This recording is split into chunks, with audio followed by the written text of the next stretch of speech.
On est ici parce qu'on est dans une situation compliquée où depuis le mois de mars, nos dirigeants Ferroglobe ont annoncé le plan qu'ils appellent de sauvegarde de l'emploi, qui est en gros un plan de licenciement, sans aucune information au préalable.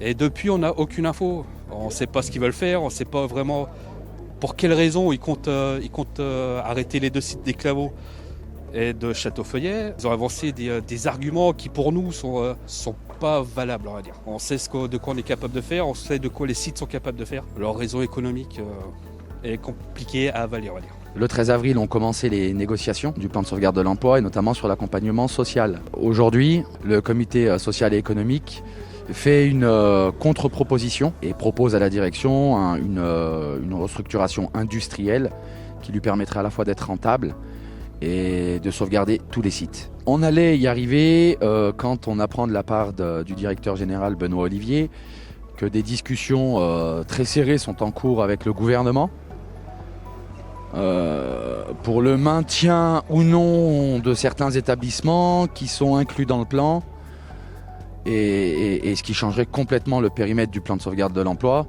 Donc là, clairement, on vient de l'apprendre. Donc à partir de cet instant, on demande une réunion tripartite immédiate avec le gouvernement, la direction de Ferroglobe et les représentants du personnel.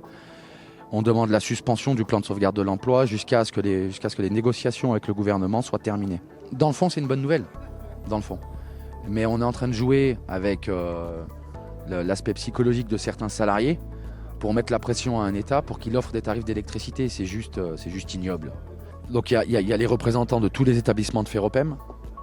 Et pour la direction générale, on a le vice-président chargé de la restructuration, José Maria Merino.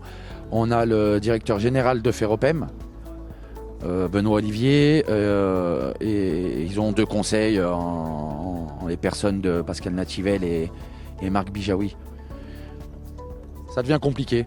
Là, c'est un retournement de situation qu'on n'avait pas prévu. Plutôt favorable pour nous, mais très défavorable pour l'aspect psychologique des salariés. Puisque ça nous plonge encore plus dans l'incertitude. Alors ils nous annoncent ça, mais en nous disant on ne saura pas quand est-ce qu'on vous répond. Et on ne pourra pas vous répondre aujourd'hui. C'est pour ça qu'on leur demande une suspension de la procédure en attendant d'avoir les réponses.